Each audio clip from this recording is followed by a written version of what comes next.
अब इसी संचयी वितरण का एक और एग्जाम्पल लेते हैं। तो इसमें कैसे माध्यिका निकालेंगे इसको देखते हैं। ये हमारी CI दी हुई है, क्लास इंटरवल 70, 60, 50, 40, 30, 20। तो अब सवाल ये है कि पहचानेंगे कैसे।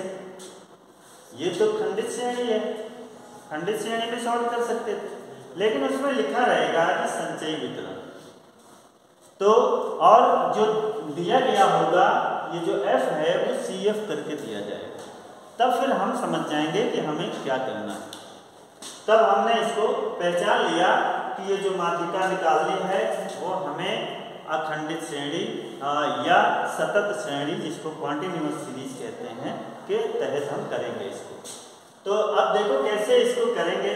ये तो हमारी कम्युलेटिव है, और इससे भी हम पहचान जाएंगे कि जब ये लगातार बढ़ता जा रहा है तो इससे भी हम जान जाएंगे कि ये कम्युलेटिव फ्रीक्वेंसी दी हुई है। ये सिंपल फ्रीक्वेंसी नहीं है, बल्कि ये संचयी बारंबारता दी गई है। तो संचयी बारंबारता दी गई है, क्लियर हो गया। इसका मतलब है कि 70, 60, 50, 40, 30, 20 ये घटते क्रम में है। तो चलो इसको हम घटते क्रम में कर लेते हैं, घटते ही क्रम में कर लेते हैं, नो प्रॉब्लम, इससे कोई फर्क नहीं पड़ता है। तो इसको हम क्या कर लें, 60 से 70 कर लें। सबसे बड़ा 70 है और उससे छोटा 60 है, ठीक है। फिर दूसरा क्या कर लें, दूसरा 50 से 60 कर लें, और तीसरा 40 से 50, और चौथा 30 से 40, पांचवा 20 से 30, और अब क्या बचा 10 से 20, ठीक है। यहां तो हमारा सही हो गया, यहां भी हमें करना पड़ेगा ना। तो ये तो 7 का 7 ही रहेगा, वही रहेगा। और अब इसमें से इसको क्या करेंगे, घटाएंगे, क्योंकि इसमें ये भी शामिल है, संचय में यही होता है ना, ये भी इसमें शामिल है। तो इसको घटा देंगे, कितना बचेगा यहाँ पे 11 बचेगा। और अब 40 में से 18 निकाल देंगे, कितना बचेगा 22 बचेगा ना। और अब इस 40 में से इस 40 को निकाल देंगे, कितना बचेगा 0 बचेगा। अब 63 में से 40 निकाल देंगे, कितना बचेगा, कितना 3 में 0 गया 3, और 6 में 2, 23 बच गया। और ये 65 में से 23 निकाल दो, कितना बच गया, 65 में से 63 निकाल दो, कितना बच गया 2 बच गया, ठीक है। ये आ गया आपका, इसको इधर भी बना लो, ये फ्रीक्वेंसी है, ये C है। अब सही है, तो इसको हमने 7 लिख लिया, ये 11 लिख लिया, ये 22 लिख लिया, ये 0 लिख लिया, और ये 23 लिख लिया, ये 2 लिख लिया, ठीक है। अब ये जो है इनकी जरूरत खत्म, ठीक, समझ में आ गया। तो अब इसको हम सॉल्व करते हैं। कैसे इसको सॉल्व करेंगे, सॉल्व करने का वही तरीका, कोई अंतर नहीं है। तो सॉल्व करते हैं इसको। अब हमें सबसे पहले, इसके बाद ये हमारा पहला स्टेप था कि हमें CF मालूम करना था। अगर हमें ये फ्रीक्वेंसी दी हुई होती है, लेकिन CF निकालना पड़ता। यहाँ पे CF दिया हुआ था, हमने फ्रीक्वेंसी निकाली, ठीक है। तो अब हमारा एक काम हो गया। दूसरा काम हमारा क्या होगा, स्मॉल m। सूत्र इसका क्या होता है, इसका सूत्र होता है n/2, और n हमारा कितना है यहाँ पे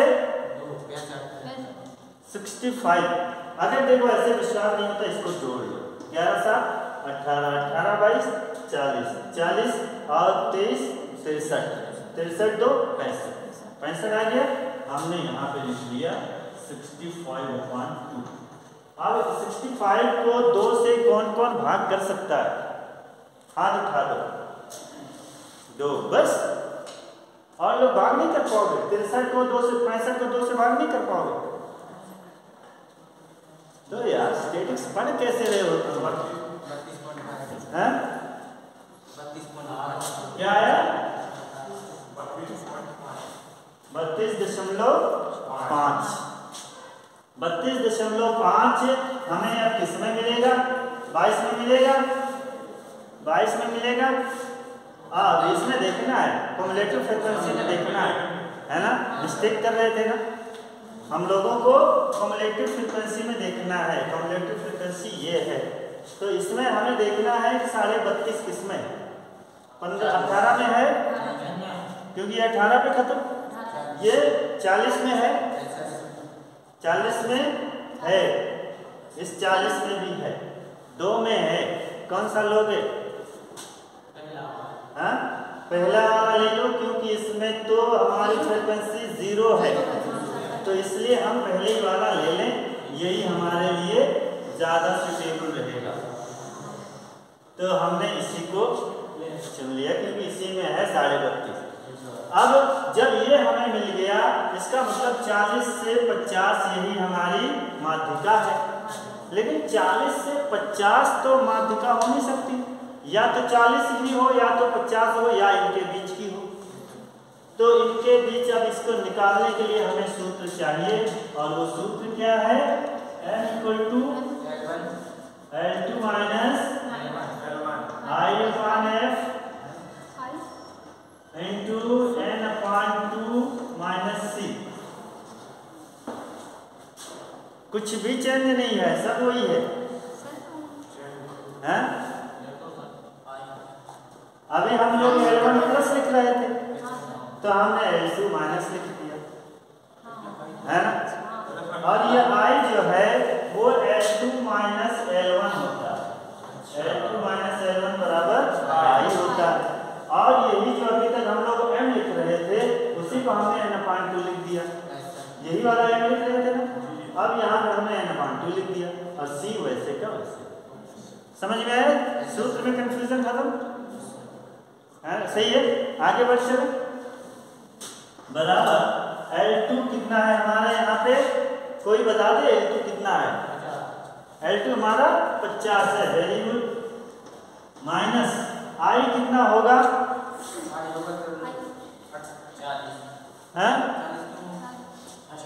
I जो है इन दोनों का अंतर होता है, L2 माइनस L1 है ना? तो कितना हो जाएगा? 40। क्यों 40? क्यों 40? भाई तो मेरा भी सवाल है। जब L2 माइनस L1 है तो 40 कैसे?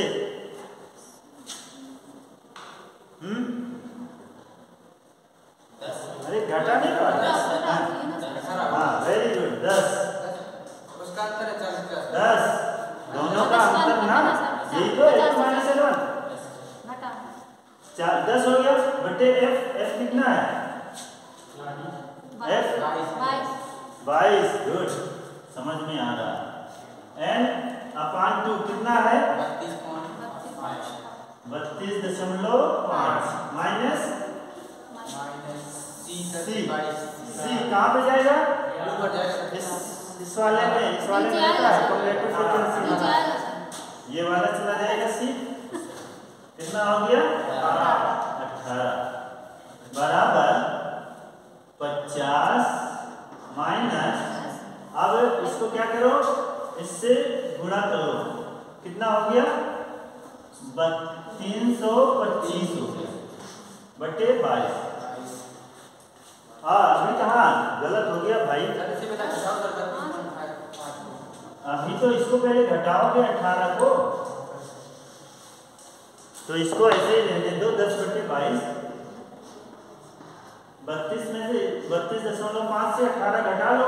कैसे घटेगा? 32.5 माइनस 18.0 ऐसे लिखेंगे ना, क्योंकि दशमलव के सामने ही दशमलव लिखते हैं। जो 5 का 5 दशमलव के सामने ही दशमलव, 12 से 4, यहाँ पे 2 में से 1 गया 1, 14.5 हो गया।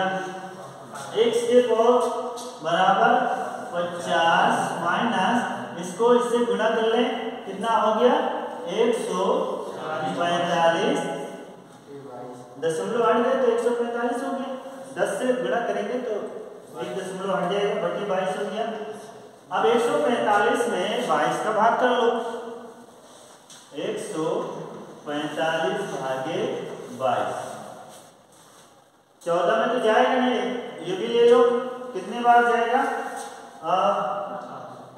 5 बार अगर लेते हैं 5 दूना 10, 5 दूना 10, 1 11, 6 बार 6 दूनी 12, 6 बार चला जाएगा, 6 दूनी 12, 6 दूनी 12 1 13, 5 में जो गया 3, यहाँ 1 13 और ये यहाँ आप दशमलव बढ़ा के 1 0 बढ़ा सकते हैं। तो 22 का अगर 6 बार ले जाते हैं तो 132 हो जाएगा, 5 बार जाएगा तो कितना आ जाएगा 110 0 और ये 2 20। अब एक बार और 0 बढ़ा लो तो 22, 8 दूनी 16, 9 दूनी 18, 9 बार चला जाएगा, 9 दूनी 18, 9 दूनी 18 1 19, यहाँ 2 बचा बस है ऊपर भी आ गया क्या आ गया सबसे ऊपर जो आ रहा है दूसरे के यहाँ पर 6.52 हाँ सर नया आंसर सही है 6.5 हाँ 6.6 भी कर सकते हैं क्योंकि 9 आ गया है। तो ये हमारा आ गया 6.59 इक्वल टू 6.59 या हम इसको 6.6 भी कर सकते हैं क्योंकि 0.01 का अंतर है। तो इसको हम चाहें तो कर सकते हैं लेकिन दशमलव के 2 अंकों तक ठीक कोई बात नहीं है। देखो ये सब जोड़ घटाना गुणा भाग तो आप लोग सीख करके आया करो ना। ये आ गया कितना हमारा 50 माइनस 6 पॉइंट बराबर 50 माइनस 6.59। अब हमें 50 में से घटाना है तो क्या करेंगे 50.00 माइनस 6.59, 10 में 9 गया 1, यहाँ बचा 9 में 5 गया 4, दशमलव के सामने दशमलव, यहाँ बचा 9, 9 में 6 गया 3, यहाँ बचा 4, 43.41, कितना आ गया 43.41, यही है हमारा एम, ये हमारा आ गया आंसर। इसके अंदर अब देखो हमारा सवाल सही है कि नहीं है, जितना हमारा आया था अगर उसके अंदर ही आया है तो सवाल हमारा सही है। 40 और 50 के बीच में ही है 43.41, इसका मतलब उत्तर हमारा बिल्कुल सही है, उसमें कहीं कोई दो राय नहीं है।